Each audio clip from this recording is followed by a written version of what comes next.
അവസാനം ഇവർ പറഞ്ഞു പറ്റത്തില്ല, ഇവിടെ പഠിക്കാൻ പറ്റത്തില്ല, ഇവിടെ വെള്ള വസ്ത്രവും പറ്റത്തില്ല, തൊപ്പിയും പറ്റത്തില്ല. അവർ പ്രയോഗിച്ചു, അത് വൈസ് പ്രസിഡൻറ്റ് പ്രയോഗിച്ചൊരു പ്രയോഗമാണ്. സ്കൂൾ തുറന്ന ദിവസം അതിന് മുന്നേ ഞങ്ങൾ പോയി ഇങ്ങനെ PTA വൈസ് പ്രസിഡൻറ്റ്, ഞങ്ങൾ 2-3 അധ്യാപകരൊക്കെ പോയി ഇങ്ങനെ കുട്ടികളെ ക്യാൻവാസ് ചെയ്യുമ്പോൾ ഇപ്പോൾ അവിടെ ഒരു ദറസുണ്ട്. അപ്പോൾ ദറസിൽ അവിടുത്തെ ജോയിൻറ്റ് സെക്രട്ടറിയെ കാണാൻ പറഞ്ഞു. സെക്രട്ടറിയെ പോയി കണ്ട്. അപ്പോൾ അവർ എങ്ങോട്ടും വിട്ടില്ല, അവർക്ക് അടുത്തൊരു സ്കൂൾ വേണം, കുഞ്ഞുങ്ങൾ പോയി വരാൻ.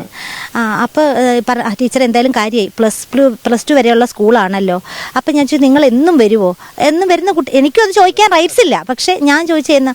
അപ്പോൾ പറഞ്ഞ് ടീച്ചറെ ഞങ്ങൾ വെള്ളിയാഴ്ച ചിലപ്പം ഇതായിട്ട്, ഞാൻ പറഞ്ഞാൽ കുഴപ്പമില്ല, കണ്ടിന്യൂസ് ആയിട്ട് മുടങ്ങരുത് എന്ന് പറഞ്ഞിട്ട് ഈ കുഞ്ഞുങ്ങളെ ഏർപ്പാട് ചെയ്ത് അവർ തന്നെ ആ ചുറ്റുപാടൊന്നും അല്ലാത്ത കുറേ കുഞ്ഞുങ്ങളെ, ഈ ദറസിലല്ലാത്ത കുറേ കുഞ്ഞുങ്ങളെ, ഒരു 8-9 കുഞ്ഞുങ്ങളെയോളം ഒക്കെ ചെയ്തു. എന്നിട്ട് ഇത് 26-27 ഡേറ്റിലാണ്. അതുവരെയും അപ്പം അൺഎക്കണോമിക് ആവുകയാണ് ഈ സ്കൂള്. ജൂലൈ മാസം ഇതനുസരിച്ച് സ്ട്രെങ്ത് പോവുകയാണെങ്കിൽ ഞങ്ങളുടെ സ്കൂള് ഞങ്ങൾക്ക് നഷ്ടപ്പെടുക. ഞാൻ പഠിച്ച സ്കൂളാണ്, എൻ്റെ സഹോദരങ്ങൾ പഠിച്ച, എൻ്റെ അച്ഛനും അമ്മയും പഠിച്ച സ്കൂളാണ്. പിന്നെ എൻ്റെ ഒരു മാനേജ്മെൻറ്റിനെ സംബന്ധിച്ച് സാധാരണ ഒരു മാനേജ്മെൻറ്റ് സ്കൂളിലുണ്ടാകുന്ന യാതൊരു മാനസിക സമ്മർദ്ദങ്ങളും നമുക്കുണ്ടാവാറില്ല. അങ്ങനത്തെ ഒരു ബുദ്ധിമുട്ടുകൾ നമ്മളെ അവർ ബുദ്ധിമുട്ടി. ടീച്ചറാണോ, ഈ ടീച്ചറിന്റെ തീരുമാനമാണോ, അതായത് HM ആണോ അഡ്മിഷൻ കൊടുക്കില്ല എന്നുള്ള ഒരൊറ്റ തീരുമാനം? HM മാത്രമാണ് പറഞ്ഞത്. മാനേജ്മെന്റിൽ ഒരു മനുഷ്യർ പോലും ഇവിടെ അഡ്മിഷൻ കൊടുക്കില്ല എന്ന്. അവർക്ക് ഇവിടെ ജാതിയോ മതമോ ഒന്നുമില്ല. അങ്ങനെയാണെ ഞാനൊരു ഹിന്ദു, എനിക്കിവിടെ ജോലി തരത്തില്ലല്ലോ മാനേജർ, എനിക്ക് തരത്തില്ലല്ലോ. അപ്പോൾ അങ്ങനൊരു വിവേചനമേ ഇവിടെ ഇല്ല. എല്ലാവരോടും അവർ ആ സമീപന. അപ്പോൾ വന്നു, ഈ കുട്ടികളെല്ലാവരും എത്തി.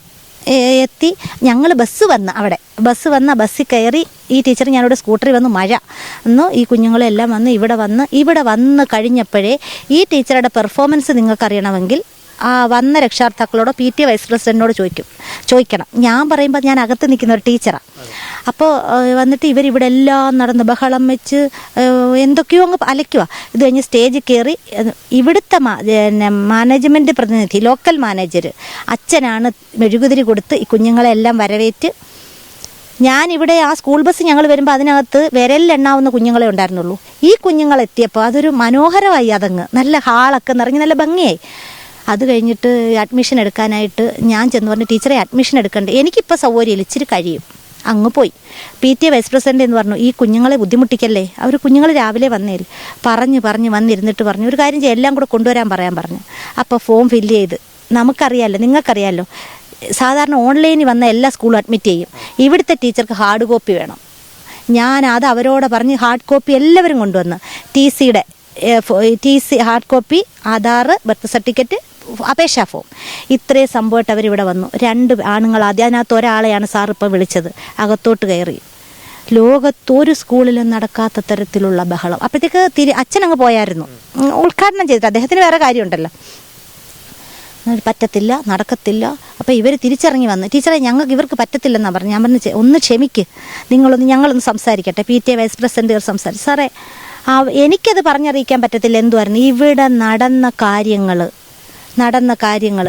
ഇവിടുന്ന് അങ്ങേയറ്റം വരെ നടക്കും, അവിടുന്ന് ഇങ്ങേയറ്റം വരെ നടക്കും. അലച്ചോണ്ടെന്ന് വെച്ചാൽ ഭീകരമായിട്ട് എൻ്റെ കുഞ്ഞുങ്ങളെ ഇറക്കാം.